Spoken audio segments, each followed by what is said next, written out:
নমস্কাৰ, মই ৰঞ্জন চৌধুৰী। মানে আমি এটা সংকটত আছোঁ। আমি নহয়, একচুৱেলি গোটেই সংবাদ মাধ্যমেই সংকটত আছে। বিশেষকৈ মই আজি বেছিকৈ মনত পৰিছে আমাৰ অসমৰ অন্যতম স্বনামধন্য ব্যক্তি ৰাধা গোবিন্দ ছাৰৰ কথা।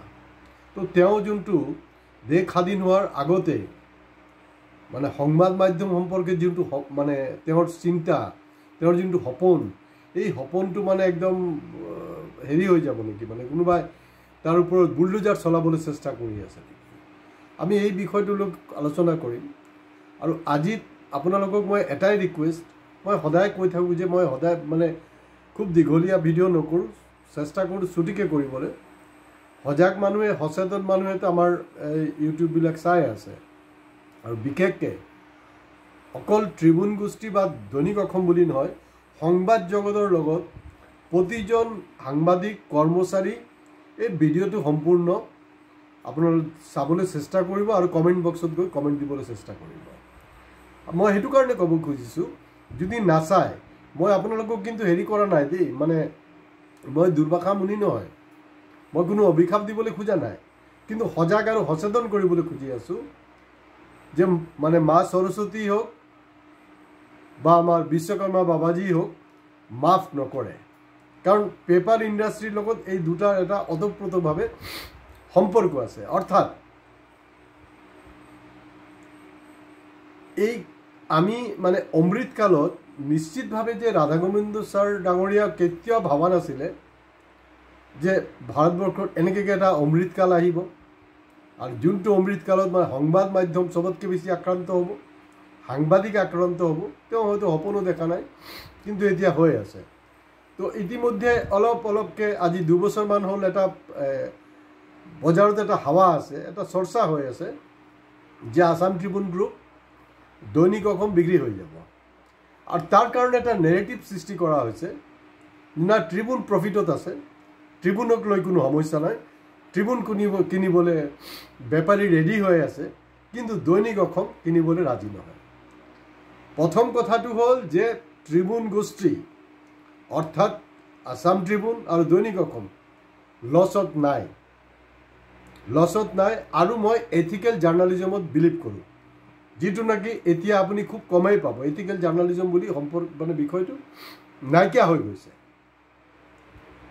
আৰু আমি গৰ্বেৰে ক'ব পাৰোঁ, অসম নহয়, ভাৰতবৰ্ষৰ প্ৰথম মানে যোনটো আপোনাৰ এই মানে সংবাদ মাধ্যমৰ কাৰণে যোনটো ৱেজ বৰ্ড কিন্তু ট্ৰিবিউন গোষ্ঠীত লাগু হৈছিল। হয়, এইটো চবৰ কাৰণে প্ৰযোজ্য নহয় তেনেকুৱা নহয়, এইটো ইয়াত অলমষ্ট মানে ইমপ্লিমেণ্ট হৈ আছে আজিৰ দিনতো। কিন্তু বাকী যিবিলাক নিউজ পেপাৰ আছে, খুব ৰমৰমীয়া ব্যৱসায় কৰি আছে, তেওঁলোকে কিন্তু হাৰ্ডলি ধৰি লওক 60% বা 50% তেওঁলোকে মেইনটেইন কৰি আছে। গতিকে সেইটো প্ৰপাৰলি ইমপ্লিমেণ্টেশ্যন হোৱাটো দৰকাৰ। আৰু মালিক পক্ষৰ লগত কথা পাতি, বৰ্তমান যিজন MD আছে, তেওঁৰ লগত কথা পাতি এটা কথাই মই গম পালোঁ, তেওঁ ক'ব খুজিছে যে আমাৰ কোনো অসুবিধা নাই, কোনো ক্ৰাইচিছ নাই, ন' প্ৰব্লেম। অকল চৰকাৰৰ পৰা আমি যি পাব লগা টকা, অৰ্থাৎ এডভাৰটাইজমেণ্টৰ যি টকা আছে, সেইটো পাই গ'লে আমি এইটো আৰামত মানে চলাই ল'ব পাৰিম, কোনো অসুবিধা নাই। আৰু প্ৰায় যোৱা 3 মাহ হ'ল যে তেওঁলোকে কিন্তু সময়মতে দৰমহা পোৱা নাই। তাত এটা প্ৰভিজন আছিলে 60 ইয়াৰ্ছত ৰিটায়াৰমেণ্ট নহয়, 64 ইয়াৰ্ছ, চৰি দেই, 64 ইয়াৰ্ছ। তো 64 ইয়াৰ্ছ মানে এই যে 4 বছৰ, এতিয়া মেনেজমেণ্টে কৰিছে কি আপোনাৰ নেক্সট যোনটো 4 বছৰ আছে, তেওঁলোকে ক'ব খুজিছে যে আমি 50% দৰমহা দিম।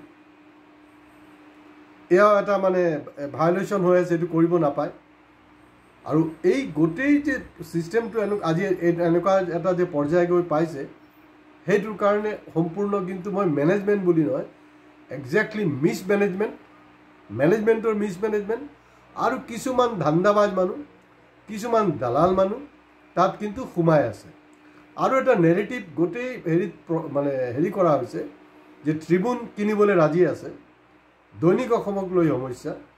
আৰু ট্ৰিবিউনৰ যিবিলাক এমপ্লয়ী আছে, তেওঁলোকৰ মাজত এটা বস্তু ইনজেক্ট কৰি আছে যে মানে ডিভাইড এণ্ড ৰুল পলিচি যোনটো কয় সেইটোৰ কাৰণে কিন্তু মই ব্যক্তিগতভাৱে ভাবোঁ যে মোৰ যোনটো এক্সপিৰিয়েঞ্চ সেই কনস্পিৰেচিৰ তাত কিন্তু মেনেজমেণ্টৰ দালাল আৰু যি বনিয়া গোষ্ঠীয়ে এইটো কিনিব বিচাৰি আছে তেওঁলোকে এটা নেৰেটিভ চলাই আছে যে না দৈনিক অসম মানে তেওঁলোকে চলাব পৰা নাই লছ হৈছে কিন্তু আমি কম্পেনচেট কৰিব লগা হৈছে কিন্তু এইখিনিতে এটা বস্তু আপোনালোকক জনাই থ'ব বিচাৰি আছোঁ আজিৰ যোনটো ৰমৰমীয়া ব্যৱসায় আপোনাৰ ট্ৰিবিউনৰ সেই ৰমৰমীয়া ব্যৱসায়টো কিন্তু আছিলে আৰু যেহেতু একেটা কনচাৰ্ণ একেটা গ্ৰুপ কাৰণ ৰাধা গোবিন্দ বৰুৱা ছাৰে মানে একেটা পৰিয়াল তেনেকৈ ভাবি আছিল তেওঁৰ দৃষ্টিভংগীত কেতিয়াও আপোনাৰ ট্ৰিবিউন আৰু দৈনিক অসম বুলি বেলেগ মানে দুটা মানে সমানে সন্তান মানে কোনো এটা মানে বৈমাত্ৰিক সুলভ কাৰোবাৰ লগত ব্যৱহাৰ কৰিব সেইটো তেওঁৰ কোনো মতলবেই নাছিলে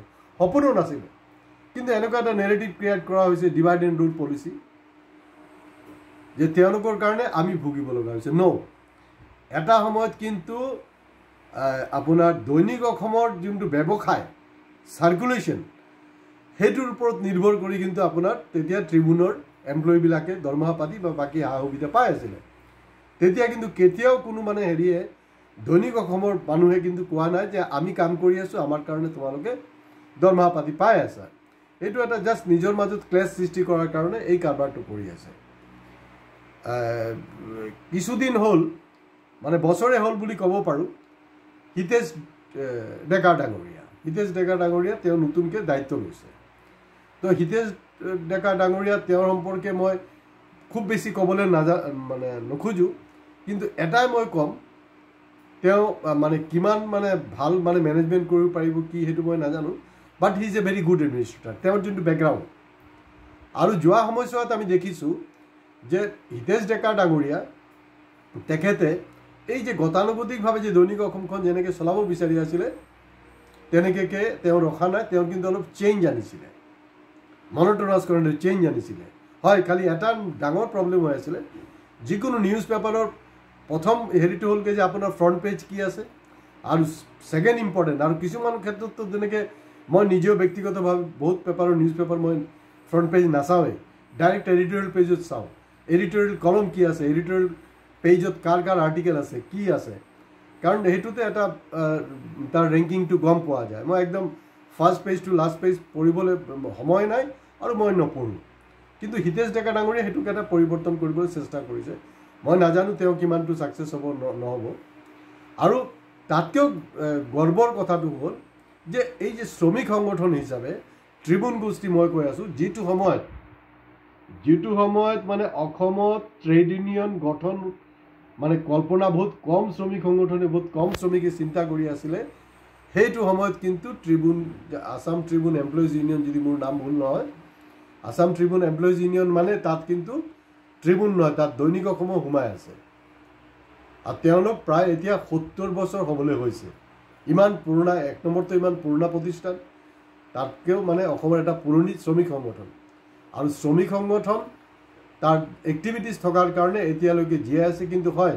তেওঁলোকক মই মানে সালাম জনাইছোঁ যে তেওঁলোকৰ যি ক্ৰাইচিছ যে ইমান যে প্ৰব্লেম হৈ আছে তেওঁলোক কি হৈছে আজিৰ দিনত সেইটো কিন্তু বজাৰত এটা প্ৰচাৰ সৃষ্টি কৰি দিয়া হৈছে যে দৈনিক অসম বন্ধ হৈ যাব এতিয়া দেখা গৈছে যে দৈনিক অসমৰ যে কৰ্মচাৰী আছে তাৰ লগত ৰিলেটেড যিবিলাক তেওঁলোকক মানুহে বাকী দিবলৈ খোজা নাই কিজানি সি কালি পে'মেণ্ট যদি দিব নোৱাৰে যদি তাৰ কোম্পানী বন্ধ হৈ যায় সেই ধৰণৰ মানে এটা অশান্তিত ভুগি আছে এনেকুৱা হৈছে যে অফিচত যে আহি জইন কৰিছে কাৰণ দৰমহা কেতিয়া পাব নাপাব সেইবিলাকতো পিছৰ কথা এই অফিচত যে আহিছে অফিচত অহাৰ কাৰণে যে মানে ধৰি লওক তেলৰ খৰচ বাদেই দিয়ক আপোনাৰ বাছত অহা যোৱাৰ খৰচ বা স্কুটাৰত যি খৰচ সেইটো বহন কৰিবলৈ তেওঁলোকৰ বাকী মই ৰেচন পাতি বাদেই দিছোঁ সেইটো মানে তেওঁলোকৰ ট্ৰেন্সপৰ্টিংটোৱে এটা ডাঙৰ সমস্যা হৈ গৈছে আৰু তেওঁলোকে খুব ভাল এটা আমি জনামতে খুব ভাল এটা পদক্ষেপ লৈছে যে প্ৰডাকশ্যন কাৰণ আমি দেখিছোঁ কিছুমান ট্ৰেড ইউনিয়ন লিডাৰ আছে তেওঁলোকে ট্ৰেড ইউনিয়ন মানে ইউনিয়নটো কম কৰি ট্ৰেডিং বেছি কৰে ধান্দাবাজি বেছি কৰে আৰু যিবিলাক তেওঁলোকৰ মানে খুব সঠিক এটা নেতৃত্ব দিছে তেওঁলোকে কিন্তু আসাম ট্ৰিবিউন গ্ৰুপ দৈনিক অসম ডুবি যাওক বন্ধ হৈ যাওক তেওঁলোকে নিবিচাৰে তেওঁলোকে প্ৰডাকশ্যন আৰু ডিষ্ট্ৰিবিউশ্যনত কোনো ধৰণৰ ডিষ্টাৰ্ব নকৰাকৈ তেওঁলোকৰ প্ৰতিবাদ কাৰ্যসূচী চলাই আছে যোৱা 13 মে'ৰ পৰা আৰু প্ৰথমতে তেওঁলোকে যোনটো মৌন প্ৰতিবাদ আছিলে সেই মৌন প্ৰতিবাদটো তেওঁলোকে কিন্তু আপোনাৰ তেওঁলোকৰ ফেচ আছিলে মানে ট্ৰিবিউনৰ বিল্ডিঙৰ ফালে। এতিয়া চাব চানমাৰিলৈ যদি যায় তেতিয়া চাব যে তেওঁলোকে কোনো মানে মানে নাৰাবাজি কৰা নাই, কোনো বিপ্লৱী শ্লোগান দিয়া নাই, একো কৰা নাই। চিম্পলি তেওঁলোকৰ এটা চাইলেণ্ট প্ৰটেষ্ট হেৰি কৰিছে, যাতে কোনো ধৰণৰ মানে যাতে কালি মেনেজমেণ্ট ক'ব নোৱাৰে যে প্ৰডাকশ্যন এৰিওৱাৰ কাৰণে আমি বন্ধ কৰি দিছোঁ। আৰু মেনেজমেণ্ট যোনটো ক'ব খুজিছে যে এড পোৱা নাই।